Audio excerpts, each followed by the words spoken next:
आज हम आप लोगों को एंगल, लाइन एंड एंगल, ठीक है, line and angle basic concept, इसके बारे में बताएंगे। तो पहले हम लोग ये जाने कि लाइन क्या होती है। लाइन देखिए ये होती है, पहले हम पॉइंट जानेंगे। पॉइंट क्या होता है, ये जो ऐसे हुआ ये पॉइंट है, एक यहाँ पॉइंट लगा दिया ये भी पॉइंट है।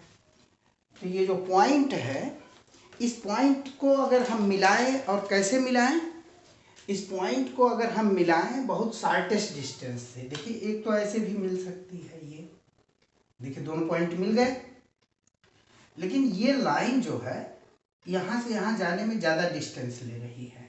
ऐसे भी मिल सकता था, ये भी डिस्टेंस ज़्यादा ले रही है। तो जो शार्टेस्ट डिस्टेंस है, मतलब एकदम ऐसे जाएगी, डिस्टेंस कम होगी। कहा जाता है कि दो पॉइंटों को मिलाने वाली ऐसी लाइन जो सबसे कम डिस्टेंस दे, जो सबसे कम डिस्टेंस दे वही लाइन होती है, ठीक है। तो ये सबसे कम डिस्टेंस देगी। तो डिस्टेंस कम देने के लिए क्या करते हैं, हम इसको स्केल से या धागे से ऐसे मिलाते हैं, ठीक है ना। दो पॉइंट को जब आप ऐसे मिलाएंगे, ये देख रहे हैं, तो ये होगी स्ट्रेट लाइन। इसको क्या कहा जाएगा, स्ट्रेट लाइन। तो स्ट्रेट लाइन जो है दो पॉइंटों को मिलाते हुए जाती है, और लेकिन सबसे कम डिस्टेंस देती है। ये भी लाइंस हैं, ऐसा नहीं है कि लाइंस नहीं है, ये भी लाइंस हैं, लेकिन इनको कहा जाता है कर्व लाइन। ये क्या है, कर्व लाइन, और ये है स्ट्रेट लाइन। तो लाइन को आप जान गए होंगे कि लाइन क्या है। स्ट्रेट लाइन दो पॉइंटों को, स्ट्रेट लाइन जो है दो पॉइंटों को बहुत शार्टेस्ट डिस्टेंस में मिलाती है। डिस्टेंस क्या होता है, सबसे शार्ट होता है उस समय। तो अब लाइनों की बात तो आ गई कि लाइन क्या। अच्छा, लाइन जो होती है वो पॉइंट से ही बनती है। जैसे ये देखिए, मैं एक लाइन खींच दिया। देखिए बहुत बार लड़कों को कन्फ्यूजन रहता है कि ये स्ट्रेट लाइन नहीं है, वो सोचते हैं ये तिरछी लाइन है। तिरछी लाइन भी स्ट्रेट होती है, लाइन दो ही होती है, या तो स्ट्रेट होती है या तो कर्व होती है, ठीक है। ये कर्व लाइन है, ये स्ट्रेट ही लाइन है, ये भी स्ट्रेट लाइन है। लोग सोचते हैं कि यही स्ट्रेट लाइन है, देखिए ये भी स्ट्रेट लाइन है। इस बात का कंफ्यूजन दूर करिए, ये भी स्ट्रेट लाइन है, ये भी स्ट्रेट लाइन है, ये कर्व लाइन है। जब ऐसे रहेगी तो इसको कहेंगे हॉरिजॉन्टल लाइन, ऐसे रहेगी तो इसको कहेंगे स्लैंट लाइन। स्लैंट माने झुकी हुई, ठीक है। ऐसे अगर लाइन है नीचे से ऊपर, ऊपर से नीचे, इसको क्या कहेंगे, वर्टिकल लाइन। ये देखिए ये हुआ हॉरिजॉन्टल, क्या कहा गया, हॉरिजॉन्टल। लेकिन स्ट्रेट ये भी है, हॉरिजॉन्टल स्ट्रेट कह लो इसको, हॉरिजॉन्टल स्ट्रेट। ये भी स्ट्रेट लाइन ही है, स्ट्रेट स्लैंट, स्ट्रेट ही है लेकिन स्लैंट है। स्लैंट मीन्स झुकी हुई। ये भी स्ट्रेट है, स्ट्रेट है लेकिन वर्टिकल है। कैसी है, वर्टिकल। तो आपने देखा कि जब स्केल से हम लाइन खींचते हैं, ये भी स्ट्रेट है, ये भी स्ट्रेट है, ये भी स्ट्रेट है, स्ट्रेट ही हुआ, और ये हुआ हमारा कर्व लाइन। इसको क्या कहते हैं, कर्व लाइन। तो लाइन के बारे में आप जान गए, हॉरिजॉन्टल है, स्ट्रेट लाइन क्या होती है। तो जो लाइन होते हैं उस पर, मतलब इस लाइन पर बहुत पॉइंट्स होते हैं। देखिए ये सब पॉइंट इसी लाइन पे हैं, ये सब पॉइंट्स इसी लाइन पर हैं, यानी इनफाइनाइट पॉइंट से। अब कह नहीं सकते कितने पॉइंट होंगे, पॉइंट रखते जाइए, पॉइंट रखते जाइए, मतलब इनफाइनाइट पॉइंट से ही मिलकर के लाइन बनती है। कर्व लाइन भी पॉइंट से ही बनी है, यहाँ पॉइंट है, यहाँ पॉइंट है, यहाँ पॉइंट है, ऐसे ऐसे पॉइंट ऐसे मिलते मिलते मिलते मिलते मिलते मिलते ये लाइन बनती है, ठीक है ना। ये बात समझ में आ गई कि लाइन कैसे बनती है, पॉइंट से। ढेर सारे पॉइंट्स जब मिलते हैं तो वो बन जाती है लाइन। अब आते हैं आपको एंगल के बारे में। लाइन तो आप समझ गए, वैसे 6th में है, और लेकिन यहाँ 7th का चैप्टर चल रहा है, तो थोड़ा संक्षेप में ही हम लाइन के बारे में इसलिए बता दिए। अब आते हैं एंगल। देखिए एंगल का वास्तव में कॉन्सेप्ट आया कहाँ से, एंगल क्या कॉन्सेप्ट है। एंगल का कॉन्सेप्ट ये है कि जब दो लाइन, देखिए जैसे ये भी, इसको लाइन समझ लीजिए, एक लाइन है ये और ये एक लाइन ये है, मान लीजिए ये वाली पेन एक लाइन हो गई, ये वाली पेन एक लाइन हो गई। तो आप देखे होंगे ना कि अगर हम इसको ऐसे उठाते जाएं, देख रहे हैं, इसको उठाते जाएं तो इसका मुंह ज्यादा खुल रहा है ना, ये देखो, ये जाते जाते एकदम हो गई, फिर ऐसे ऐसे ऐसे ऐसे ऐसे फिर यूं हो गई। अच्छा जब यूं हो जाती है, जस्ट इसके अपोजिट देख रहे हैं, इधर अगर स्केल रख के देखा जाए तो ये एकदम इसके सीध में आ गई है, ये वाली पेन एकदम इसके सीध में आ गई है। तो दो लाइन एक दूसरे पर, अच्छा फिर आते आते कैसे हो जाएगा, फिर आते आते आते आते ये देखिए ऐसे हो जाएगा। तो लाइन जो है दूसरी लाइन के साथ कितनी स्लैंट है, कितनी झुकी हुई है, देखिए ये लाइन इस लाइन के तो अभी पैरेलल कहा जाएगा, क्या कहा जाएगा, ये लाइन इस लाइन की क्या है, पैरेलल है, ये लाइन जो है इस लाइन के अभी पैरेलल है। अब ये लाइन उठती जा रही है, उठती जा रही है, देखिए उठती जा रही है, स्लैंट होती जा रही है, तो ये मुंह ज्यादा खुलता जा रहा है, ये मुंह जो है ज्यादा खुलता जा रहा है, ये देखिए ये तो ये जो बढ़ रहा है, जो मुंह इसका बढ़ रहा है, देखिए जैसे हमारी अंगुली है, ऐसे ऐसे ऐसे ऐसे खुलती जाए, एक लाइन ये अंगुली है, एक लाइन ये अंगुली है, लेकिन ऐसे ऐसे ऐसे जब खुलती जा रही है तो क्या हो रहा है, एक चीज बढ़ रहा है, इसका मुंह जो है ज्यादा खुल रहा है, इसी मुंह खुलने को ही हम अभी एंगल कह लेते हैं। मेजरमेंट कैसे होगा, क्या होगा, ये सब अभी बाद में बात करेंगे। तो जब दो लाइन एक दूसरे पर स्लैंट होकर खुलती हैं तो ये बनाती हैं एंगल, देखिए एंगल बन रहा है, ये कम एंगल है अभी, ये एंगल बढ़ा, ये एंगल बढ़ा, ये एंगल बढ़ा, ये और बढ़ गया एंगल।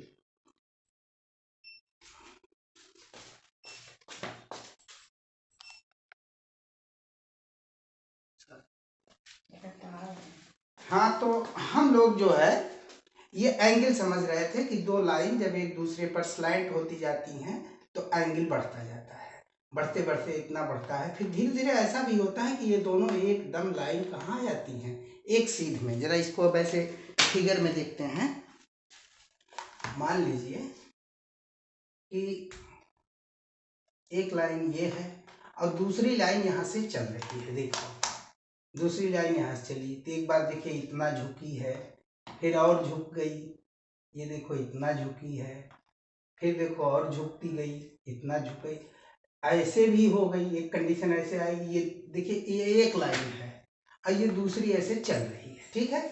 करते करते ये भी होगा एक समय कि ये जस्ट इसके अपोजिट आ जाएगी, ये वाली लाइन, अपोजिट मतलब ये और ये दोनों एक सीध में होंगी, देखिए जिस स्केल के जिस सीध में ये है इसी सीध में ये भी है, तो ये हुआ एंगल। तो एंगल को अब देखेंगे कि एंगल जैसे आपको और बता दें,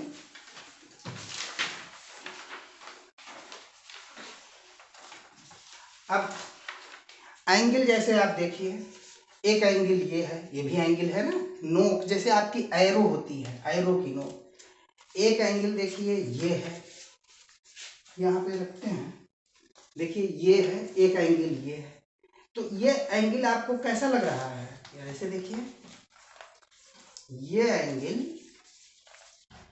एंगल आपको ज्यादा लग रहा है, ये एंगल कम है, कैसे, दोनों की नोक मिलाइए, दोनों की नोक मिलाइए, ये देखिए ये देखिए ये वाला छोटा है ना, कम ही है इसका मुहाना और इसका मुहाना ज्यादा है, देखिए ये दोनों एंगल हैं। अब एंगल देख के पहले आप ये जाने कि कौन एंगल कम कौन एंगल ज्यादा।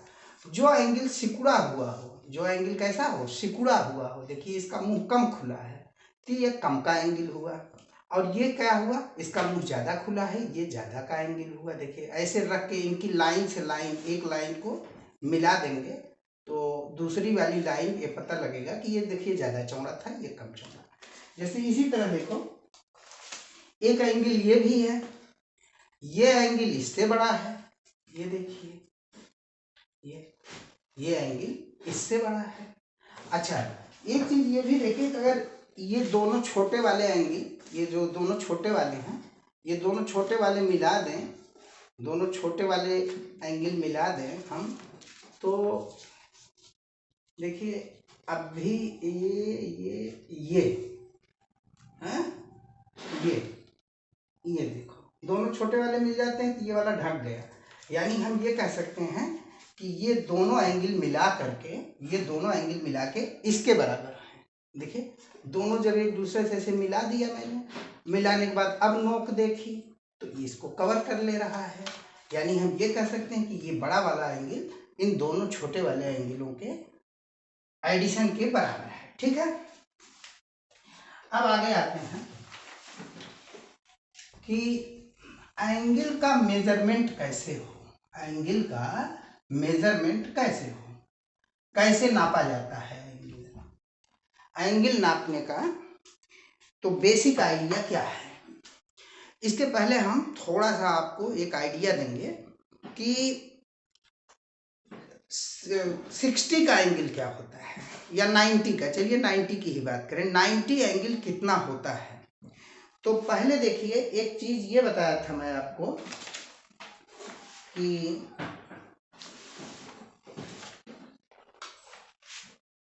जब ये दो चीजें थी और ऐसे ऐसे खुलते खुलते खुलते खुलते जब एकदम इधर हो गई थी, एकदम अपोजिट, तब इस एंगल का नाम कहते हैं 180। क्या नाम देते हैं? 180। यानी इन दो लाइंस, मान लीजिए दो लाइंस हैं और दोनों ये लाइन ऐसे बड़ा एंगल बनाते बनाते बनाते बनाते बनाते बनाते ये एकदम अपोजिट हो गया, ये इसके अपोजिट हो गया। तो जब ये अपोजिट हो जाता है तो इस एंगल को बोलते हैं 180। यानी इन दो पेनों के बीच में 180 का एंगल बन रहा है। देखिए ये है, ये 180 का एंगल बन रहा है दोनों लाइनों में। लाइन कहाँ जुड़ी है? हमारे अंगूठे के पास दोनों लाइन जुड़ी हैं और यहाँ से 180 एंगल बन रहा है।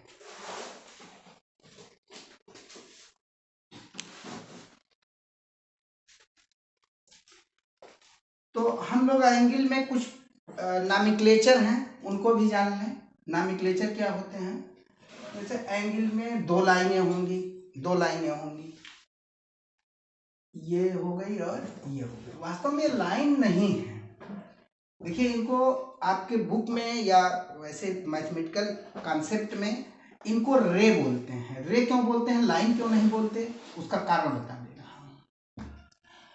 जो लाइन होती है उसमें कोई स्टार्टिंग पॉइंट नहीं होता। लाइन में जैसे ही अगर हम कहते हैं ये लाइन है, तो फिर लाइन तो इधर भी जाने कहाँ तक जाती है और इधर भी जाने कहाँ तक जाती है।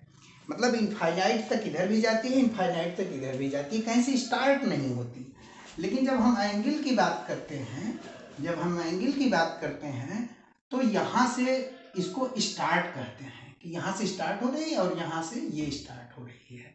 तो अगर किसी, ऐसे समझ लें कि अगर किसी लाइन का एक स्टार्टिंग पॉइंट है और किधर बढ़ रही है, उधर का डायरेक्शन है, एरो से डायरेक्शन दिखाते हैं, अगर डायरेक्शन है तब इसको रे बोला जाता है। क्या बोला जाता है? रे। ये भी रे है। ये मैथमेटिकल लैंग्वेज में है।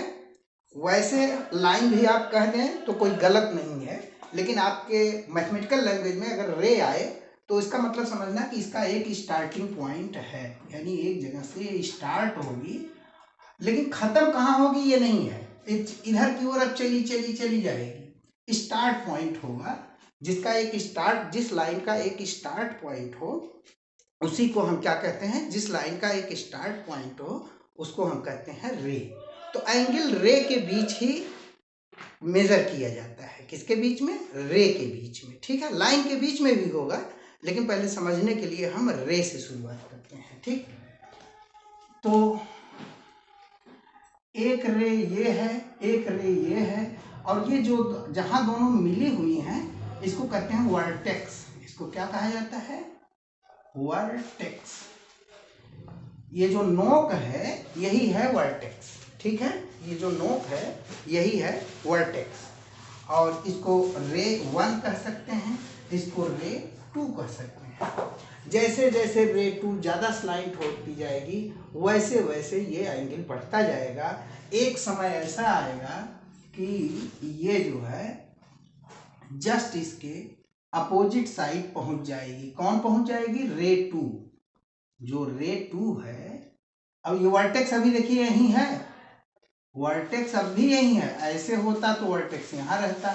वर्टेक्स का मतलब जहां से दोनों रे स्टार्ट हो रही हैं वही है हमारा वर्टेक्स। अब वर्टेक्स को पहचान जाएंगे, ये हमारा वर्टेक्स है और ये हमारी लाइन है। लाइन आते आते यहाँ आ गई, जस्ट एकदम देखिए इसके अपोजिट है। अगर कोई हम स्केल या कुछ रखें, पेन ही रखें, तो देखिए दोनों को एकदम सेम मिला रही है, ठीक ना।